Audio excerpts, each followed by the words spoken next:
विद्यार्थी मित्रांनो, मागील तासाला आपण राष्ट्रीय एकात्मता पाहत होतो. ही राष्ट्रीय एकात्मता त्याची जी समस्या आहे हे सार्वत्रिक आहे. हे मागील तासाला आपण अभ्यासलं.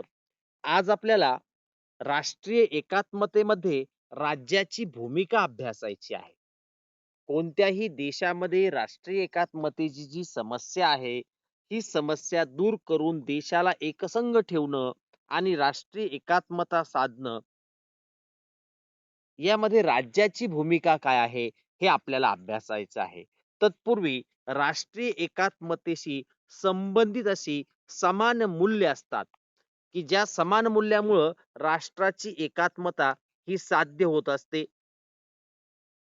आणि अशी राष्ट्राची एकात्मता साध्य होण्यामध्ये वेगवेगळे समान मूल्य कार्य करत असतात.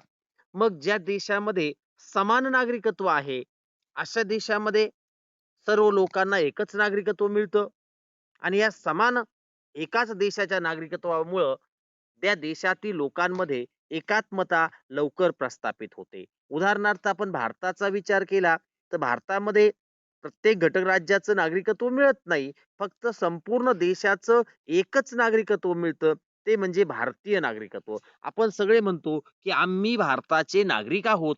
पण हे म्हणताना आपली वैयक्तिक ओळख जरी पुसून टाकली जात नसली, तरी आपल्याला स्वतंत्र घटक राज्याचं नागरिकत्व मिळत नाही. आणि मग अशा वेळेला ज्या वेळेला आपला एकच समान नागरिकत्व मिळतं, त्या समान नागरिकत्वामुळं देशातील लोकांमध्ये एकतेची भावना ही लवकर निर्माण होत असते. याशिवाय विविधतेमध्ये एकतेची भावना ज्यावेळेला असते,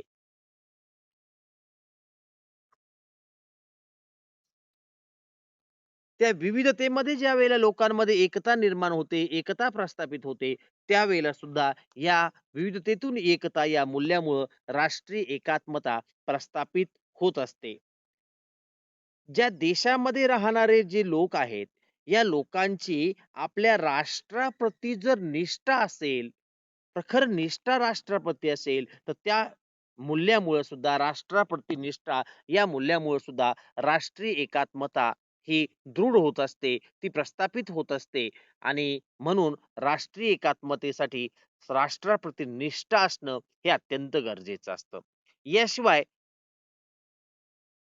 देशामध्ये, राष्ट्रामध्ये अनेक वेगवेगळे किंवा भिन्न-भिन्न समुदाय असतात. परंतु जरी भिन्न-भिन्न समुदाय असले, तरी या भिन्न-भिन्न समुदायाबद्दल जर लोकांच्या मनात बंधुतेची भावना असेल, आत्मीयतेची भावना असेल, आपलेपणाची भावना असेल, सहिष्णुतेची भावना असेल, तर अशा वेळेला त्या देशामध्ये राष्ट्रीय एकात्मता ही लवकर प्रस्थापित होत असते. हे सुद्धा एक महत्वाचं मूल्य राष्ट्रीय एकात्मतेशी संबंधित आहे. देशामध्ये धर्मनिरपेक्षते तत्व असेल, म्हणजे शासनमान्य आणि राजमान्य असा कोणताही एकच धर्म नसेल, सरकार सर्व धर्माला समानतेची वागणूक देत असेल, सरकार समोर किंवा कायद्यासमोर सर्व धर्म समान असेल, तर त्या धर्मनिरपेक्षतेच्या मूल्यामुळे सुद्धा राष्ट्रीय एकात्मता ही प्रस्थापित होत असते. याशिवाय सामाजिक, आर्थिक आणि राजनैतिक न्याय ज्या समाजामध्ये असतो, त्या समाजामध्ये एकमेकाबद्दल आत्मीयतेची भावना असते आणि त्याच्यातून राष्ट्रीय एकात्मता होत असते. याच बरोबर ज्या देशामध्ये समानता असते, सर्व समाजामध्ये सामाजिक समता असते, राजकीय समता असते, आर्थिक समता असते, अशा वेळेला त्या समाजामध्ये सुद्धा राष्ट्रीय एकात्मता ही लवकर प्रस्थापित होत असते. अशा पद्धतीनं राष्ट्रीय एकात्मतेशी संबंधित समान मूल्य आपण पाहिलेले आहेत. यामध्ये समान नागरिकत्व, विविधतेतील एकता, राष्ट्राप्रती निष्ठा, भिन्न समुदायाबद्दल बंधुत्वाची भावना, धर्मनिरपेक्षतेची भावना, सामाजिक, आर्थिक व राजनैतिक न्याय आणि समानता या राष्ट्रीय एकात्मतेशी संबंधित अशा समान मूल्यांचा आढावा आपण घेतलेला आहे. याच बरोबर आपल्याला ही राष्ट्रीय एकात्मता प्रस्थापित करण्यामध्ये किंवा राष्ट्रीय एकात्मतेमध्ये राज्याची भूमिका कोणती आहे, हे आपल्याला समजावून घ्यायचं आहे. राष्ट्रीय एकात्मता आपण ही संकल्पना काल अभ्यासलेली आहे. मग राष्ट्रातील सर्व लोकांमध्ये एकतेची भावना निर्माण करायची, राष्ट्रीय एकता साध्य करायची असेल, तर त्यासाठी राज्याची भूमिका ही फार महत्त्वपूर्ण असलेलं आपल्याला पाहायला मिळतं. राष्ट्र उभारणीच्या कार्यात राज्यानं सहभाग घेणं आणि ज्या मूल्यांसाठी राष्ट्र तयार झालेले आहे, त्याला प्रोत्साहन देणं हे राज्याचं कर्तव्य आहे. राज्यानं याच्यासाठी महत्त्वपूर्ण भूमिका पार पाडली पाहिजे, की या राष्ट्राची उभारणी करायची आहे आणि ज्या मूल्यांसाठी राष्ट्र तयार झालेलं आहे, त्याला प्रोत्साहन द्यायचं आहे. यामध्ये राष्ट्राची भूमिका, राज्याची भूमिका ही फार महत्त्वपूर्ण अशी आहे. समाजामध्ये शांतता कशी राहील, सलोखा लोकांमध्ये एकमेकांमध्ये सलोखा कसा राहील, वेगवेगळ्या जातीमध्ये, वेगवेगळ्या धर्मामध्ये, वेगवेगळ्या पंथामध्ये सलोख्याची परिस्थिती कशी राहील, सामाजिक आणि राजकीय स्थैर्य त्या देशात कसं प्रस्थापित होईल, हे सुद्धा राज्याचं कर्तव्य आहे.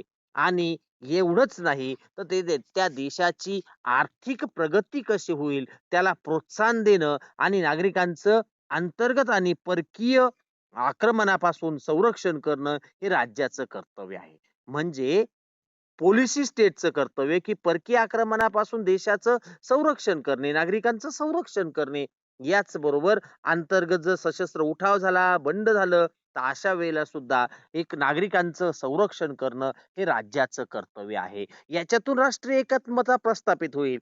लोकांचे आपल्या राष्ट्राप्रती एकतेची भावना निर्माण होईल आणि त्याच्यातून राष्ट्रीय ऐक्य साधलं जाईल. म्हणजेच राष्ट्रीय एकात्मता साधण्यामध्ये राज्याची महत्त्वपूर्ण भूमिका असलेलं आपल्याला पाहायला मिळतं. हे आणखी काही मुद्द्यांच्या आधारे आपल्याला पाहायचं आहे. सांस्कृतिक, सामाजिक दृष्ट्या भिन्न गटांना एकत्र आणून त्यांची एक राष्ट्रीय ओळख निर्माण करणं. म्हणजे समाजामध्ये वेगवेगळ्या संस्कृतीची लोक असतात. ज्यांची संस्कृती वेगळी असते. चालीरीती, रूढी, परंपरा ज्यांच्या वेगळ्या असतात.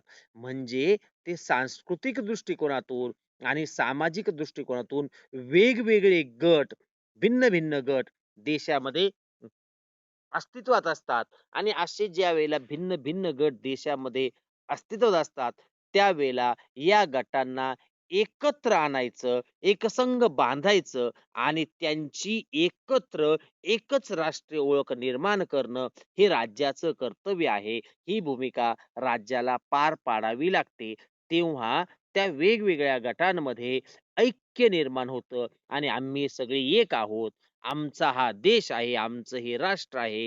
ही राष्ट्रीय एकात्मतेची भूमिका या वेगवेगळ्या सामाजिक आणि सांस्कृतिक भिन्न-भिन्न गटामध्ये निर्माण होत असते. याच बरोबर देशामध्ये किंवा कोणत्याही राष्ट्रामध्ये अनेक लहान-लहान प्रदेश असतात. छोटे-छोटे प्रदेश असतात. काल मी तुम्हाला महाराष्ट्राचं उदाहरण सांगितलं होतं. महाराष्ट्र हे घटक राज्य आहे. पण याच्यामध्ये सुद्धा लहान-लहान भाग आहेत. मी काल तुम्हाला सांगितल्याप्रमाणे विदर्भ असेल, मराठवाडा असेल, पश्चिम महाराष्ट्र असेल, उत्तर महाराष्ट्र असेल किंवा खानदेश असेल किंवा दक्षिण महाराष्ट्र असेल, कोकण असेल किंवा शहरी भाग जर आपण पाहिलं तर औद्योगिकदृष्ट्या प्रगत असला, मुंबईचा भाग असेल. म्हणजे हे प्रादेशिक वेगवेगळेपण असलेले लहान भाग आहेत. हे घटक राज्यातले झाले. पण देशामध्ये सुद्धा असे वेगवेगळ्या देशांमध्ये असे प्रादेशिक वेगवेगळेपण असलेले भाग असतात किंवा राजकीय वेगळेपण असलेले गट असतात किंवा सामाजिक वेगळेपण असलेले गट असतात आणि मगाशी सांगितल्याप्रमाणे सांस्कृतिक वेगळेपण असलेले गट असतात. या सर्व गटांवर एक राष्ट्रीय सत्ता प्रस्थापित करणं, एकसंघ राष्ट्रीय सत्ता प्रस्थापित केली, तर त्यांच्यामध्ये राष्ट्रीय एकात्मता प्रस्थापित होत असते, निर्माण होत असते. म्हणजे लहान-लहान प्रदेश असू द्या, त्यांची वेगवेगळेपणाची राजकीय ओळख असू द्या, वेगळेपणाची सामाजिक ओळख असू द्या किंवा वेगवेगळे सांस्कृतिक गट असू द्या, या सगळ्यांवर जर एक राष्ट्रीय सत्ता प्रस्थापित केली, तर राष्ट्रीय एकात्मता निर्माण होते आणि ही राज्याची महत्त्वपूर्ण भूमिका यांच्यामध्ये राष्ट्रीय सत्ता प्रस्थापित करणं, एक राष्ट्रीय सत्ता प्रस्थापित करणं ही राज्याची महत्त्वपूर्ण भूमिका असलेलं आपल्याला पाहायला मिळतं. त्यानंतर राज्य आणि जनता यांच्यामध्ये सुसंवाद असावा लागतो आणि असा सुसंवाद घडवून आणणं, की जेणेकरून लोकांची स्थिती आणि त्यांच्या इच्छा, आकांक्षा जाणून घेता येतील, अशी परिस्थिती निर्माण करायची हे राज्याचं कर्तव्य आहे. म्हणजे राज्यानं जनतेबरोबर सुसंवाद घडवून आणला पाहिजे. जनतेच्या राज्याकडून कोणत्या इच्छा आहेत, कोणत्या अपेक्षा आहेत आणि त्या राज्यातील जनतेची स्थिती कोणती आहे, हे ज्यावेळेला राज्य जाणून घेतं आणि लोकांबरोबर सुसंवाद प्रस्थापित करतं, त्यावेळेला त्या राज्यामध्ये, त्या राष्ट्रामध्ये किंवा त्या देशामध्ये राष्ट्रीय एकात्मता निर्माण होते आणि असा सुसंवाद घडवून आणण्यामध्ये राज्याची महत्त्वपूर्ण भूमिका असलेला आपला पाहायला मिळतं. याचबरोबर सामाजिक सुव्यवस्था राखण्यास मदत करतील अशी काही उद्दिष्ट आणि मूल्य विकसित करणे हे राज्याचं कर्तव्य आहे. म्हणजे समाजामध्ये सामाजिक सुव्यवस्था राखली पाहिजे. सगळीकडे शांतता आणि सुव्यवस्था, समाजामध्ये सामूहिक देवाण सामाजिक सलोखा हे निर्माण करण्यासाठी आणि सामाजिक सगळी व्यवस्था पद्धतशीर चालली पाहिजे. ती सुव्यवस्था राखली गेली पाहिजे. यामध्ये काही मूल्य आणि उद्दिष्टे असतात. ही विकसित करणं हे राज्याचं कर्तव्य असतं.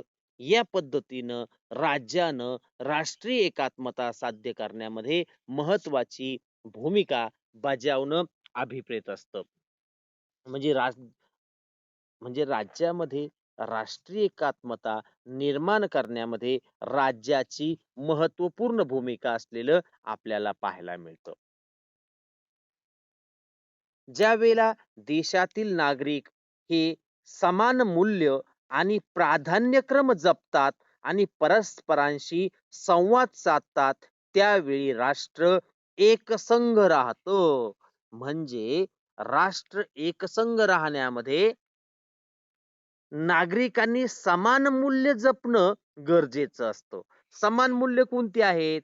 समान नागरिकत्व असेल, विविधतेतील एकता असेल, राष्ट्राप्रती निष्ठा असेल किंवा भिन्न समुदायाबद्दल सहिष्णुतेची आपली वृत्ती किंवा बंधुभावाची वृत्ती असेल, धर्मनिरपेक्ष तत्व असेल, सामाजिक, आर्थिक व राजनैतिक न्याय असेल आणि समानता असेल, ही समान मूल्य ज्यावेळेला नागरिक जपतात आणि त्याला प्राधान्यक्रम देतात आणि परस्परांशी भिन्नता असलेल्या वेगवेगळ्या गटाबरोबर सुसंवाद प्रस्थापित करतात, अशा वेळेला राष्ट्र एकसंघ राहतं. धर्म वेगवेगळे असू द्यात, पण एक धर्म दुसऱ्या धर्माबद्दल ज्यावेळेला सुसंवाद निर्माण करतो, त्यावेळेला त्यांच्यामध्ये एकसंघपणा येतो, एकसंधपणा निर्माण होत असतो. म्हणजे परस्परांशी कोणत्याही जाती वेगळ्या असू द्या, धर्म वेगळे असू द्या, पंथ वेगळे असू द्या, भाषा वेगळी असू द्या, चालीरीती, रूढी, परंपरा वेगळ्या असू द्या, पण ह्या वेगळे जरी असले, तर त्या वेगळे असणाऱ्या घटकांबरोबर जर सुसंवाद देशातील जनतेनं साधला, तर त्यावेळी ते राष्ट्र एकसंघ राहत असतं, एकसंधता त्याच्यामध्ये निर्माण होत असते. मग नागरिकांमधील एकी आणि त्यांची कायदा व सुव्यवस्थेप्रती निष्ठा असेल, म्हणजे राज्यातील लोक ऐक्य भावनेने राहत असतील, एकीच्या भावनेने राहत असतील आणि त्या राज्यातील कायदा आणि सुव्यवस्थेबद्दल त्या लोकांना निष्ठा असेल किंवा कायदा आणि सुव्यवस्था राखण्यामध्ये ते सहकार्याची भावना प्रस्थापित करत असतील, तर अशा वेळेला त्या राष्ट्राला बळकटी प्राप्त होते आणि राष्ट्रीय एकात्मता त्या ठिकाणी प्रस्थापित होते आणि राष्ट्र एकतेच्या दृष्टीनं बळकट राहतं, एकसंघ राहतं. म्हणजे राष्ट्रीय एकात्मता म्हणजे केवळ एकजिन्सीपणा नाही, केवळ एकजिन्सीपणा नाही, तर राष्ट्रीय एकता समुदायांचं समर्थन करतं. म्हणजे कम्युनिटी ऑफ कम्युनिटीज, समुदायांचा समुदाय, कम्युनिटी ऑफ कम्युनिटीज याचं समर्थन राष्ट्रीय एकता करत असते आणि त्यांच्यातील विविधतेचा सन्मान करत असते. म्हणजे ज्या जे समुदाय देशामध्ये आहेत, राष्ट्रामध्ये जे समुदाय आहेत, या समुदायांचं सुद्धा समर्थन करण्याचं काम ही राष्ट्रीय एकात्मता करत असते. म्हणजे देशामध्ये वेगवेगळे समुदाय असतात. जातीय समुदाय असतील, धार्मिक समुदाय असतील, वांशिक असतील, भाषिक असतील किंवा आणखी कोणते वेगवेगळे समुदाय असतील. या समुदायाचं ज्यावेळेला समर्थन केलं जातं, की नाही, नाही हा जो समुदाय आहे, हा याच्या चालीरीती, रूढी, परंपरा, वागणं सगळं योग्य आहे. हे ज्यावेळेला समर्थन होतं, त्यावेळेला त्यांच्यातील विविधतेचा सन्मान होत असतो आणि त्याच्यातून राष्ट्रीय एकात्मता ही दृढ होत असते. म्हणजे वेगळा जरी समुदाय असेल, तर त्या वेगळ्या समुदायातील विविधतेचा देशातील सर्व लोकांनी सन्मान केला पाहिजे. उदाहरणार्थ आपल्याकडे वेगवेगळ्या जाती आहेत. मग ह्या वेगवेगळ्या जातीचा आपण जर सगळ्यांनी सन्मान केला, की अमुक जात आहे, त्या जातीच्या रूढी, परंपरा ह्या चांगल्या आहेत, योग्य आहेत. उदाहरणार्थ धनगर समाज. मग या धनगर समाजाचं धनगरी गीत आहे. मग आपण त्या सहिष्णुतेच्या वृत्तीने जर समजून घेतलं, ऐकलं, त्या सांस्कृतिक कार्यक्रमात सहभागी झालं, तर त्या वेगळ्या गटाचा काय होईल? सन्मान होईल.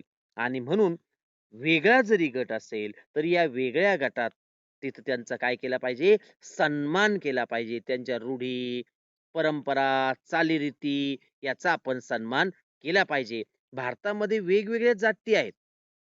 काही आदिवासी जाती आहेत, काही मागास जाती आहेत, काही भटक्या जाती आहेत. उदाहरणार्थ कैकाडी समाज. भटका समाज आहे तसा. मग त्यांच्यातल्या रूढी, परंपरा, चालीरीती, बोलीभाषा याचा जर आपण आदर केला, सन्मान केला आणि सहिष्णुतेनं ची वागणूक आपण त्यांना दिली, अशा सगळ्या समाजाला, तर परस्परांमध्ये ऐक्य भावना वाढीस लागते आणि परस्परांची मूल्य, अनुभव व भौगोलिक सहसंबंध याचा जर आदर केला, तर राष्ट्रीय एकात्मतेची भावना वाढीस लागून ती राष्ट्रीय एकात्मता दृढ होत असते. ही एक प्रकारची वांशिक, भाषिक आणि धार्मिक सहिष्णुता आहे. म्हणजे दुसऱ्या वंशातल्या चांगल्या रूढी, परंपरा, त्यांचं संस्कृती याचा आपण आदर केला पाहिजे. सहिष्णुतेची वृत्ती आपली असली पाहिजे. दुसऱ्या भाषेचा आपण आदर केला पाहिजे. त्याच्यातल्या चांगल्या गोष्टी आपण स्वीकारल्या पाहिजे. दुसऱ्या धर्माचा आपण आदर केला पाहिजे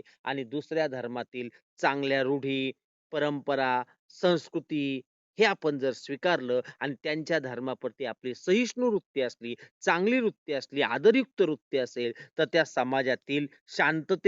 समाजात शांतता प्रस्थापित होईल आणि त्या समाजात शांततेसाठी टाकलेलं हे एक पाऊल असेल आणि एक सुसंवादी आणि क्रियाशील समाजासाठी राष्ट्रीय एकता ही अत्यंत आवश्यक आहे. म्हणजेच सहिष्णुतेच्या वृत्तीतून सुसंवाद निर्माण होईल आणि क्रियाशील समाजासाठी ही राष्ट्रीय एकता अत्यंत आवश्यक आणि उपयुक्त असलेलं आपल्याला लक्षात येतं. राष्ट्रीय एकता आणि सामाजिक स्थैर्य हे राष्ट्र उभारणीसाठी हातभार लावतात. म्हणजेच राष्ट्र उभारणीसाठी राष्ट्रीय एकता आणि सामाजिक स्थैर्य हे हातभार लावत असतात.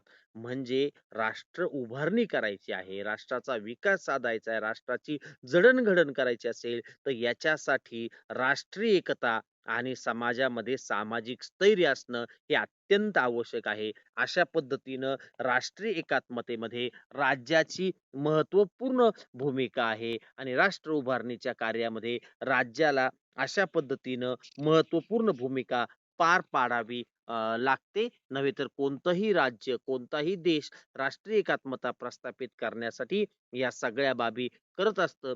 हे आज आपण या तासाला अभ्यासलेलं आहे. उद्या आपल्याला भारताच्या संदर्भात या राष्ट्रीय एकात्मतेच्या समस्या किंवा यावर राष्ट्रीय एकात्मता प्रस्थापित करण्यासंदर्भात चर्चा करायची आहे. तर आज आपण या ठिकाणी थांबत आहोत.